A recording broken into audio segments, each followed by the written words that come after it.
Many thanks for staying with us. Let's tell you that the People's Democratic Party, PDP, in Ethiope Federal Constituency has sent a strong message to the All Progressives Congress, reaffirming its dominance ahead of the 2027 elections. At the inauguration of the Ethiope Federal Constituency PDP Forum, Speaker of the Delta State House of Assembly, Right Honorable Emomotimi Guwor, dismissed concerns over the defection of some party members in the APC. He assured that PDP remains unshaken and will reclaim any lost seats. Party leaders emphasized PDP's continued grip on the state and urged support for Governor Sheriff Oborevwori's administration. Senator Igoyota Mori, chairman of the forum, announced plans for a mega rally reinforcing PDP's commitment to maintaining political supremacy in Delta State.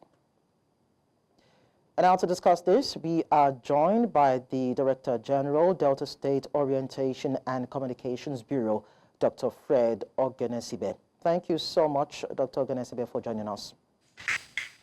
Thank you for having me. Now, in the light of recent happenings and political defections from the PDP in Delta State's legislative arm, is there palpable fear that there might be an upset in the 2027 general elections? No, we are very stable in the party, and the defection of our former House of Representatives member of the party, Honorable Ethiope Federal is not really an issue. What we are trying to do right now is to prepare for a by-election, because Section 68 1G says that if you defect from the party where there are no issues, you are bound to vacate your seats.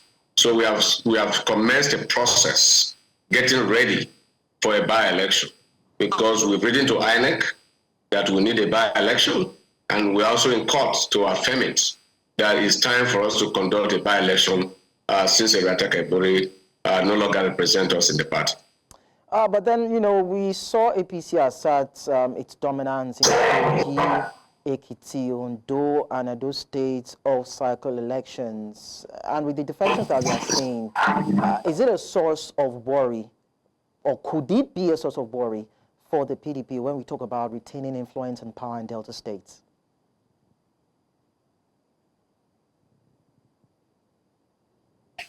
Dr. Oghenesivbe, can you hear me?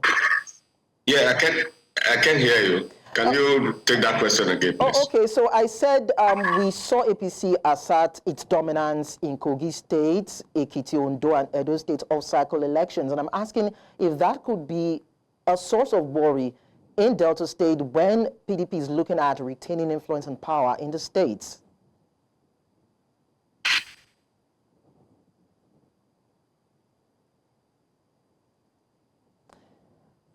As far as we are concerned in Delta State, PDP is the only formidable party in this state.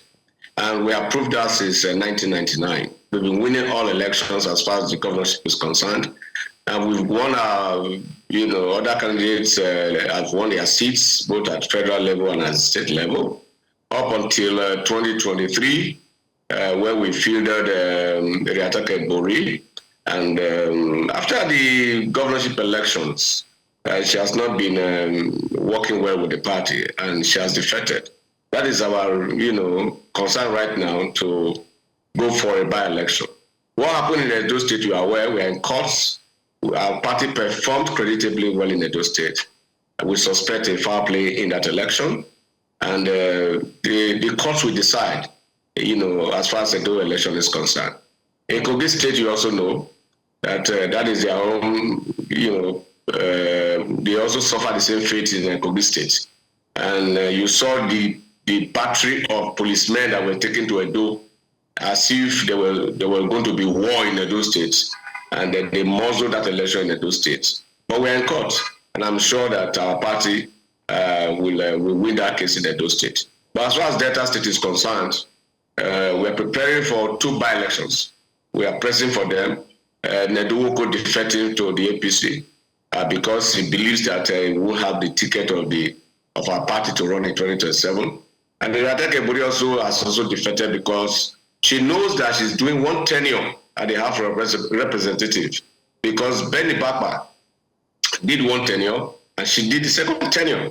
There's a rotation of power between the PDP and between Ethiope West and Ethiope East, as far as the House of Representatives is concerned. Ethiope East does 2 tenure, Ethiope West does 2 tenure. And in 2023, Chief James Ibori invited us to his residence in Ogara and assured us that his daughter was going to do just 1 tenure to make Ethiope West second tenure. Ibapa haven't done the first tenure. And so now that we are approaching another election, he wants the daughter to go for second tenure, making it 3rd tenure for Ethiope West, which has never happened in this arrangement. And, we've seen that as a betrayal because he promised us that the daughter was just going to do 1 tenure.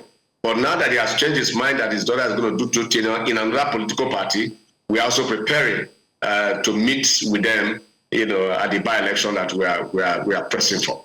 Okay, I missed all these political playouts in Delta states. Are Deltans benefiting from the current governor's administration in terms of infrastructural and socioeconomic development? I'm sure, I don't know if your TV station covered the recent Arise This Day Media Group Awards in the country. It was all over the country. It was all over both print, electronic media, social media, everywhere, where the governor of Delta State, Dr.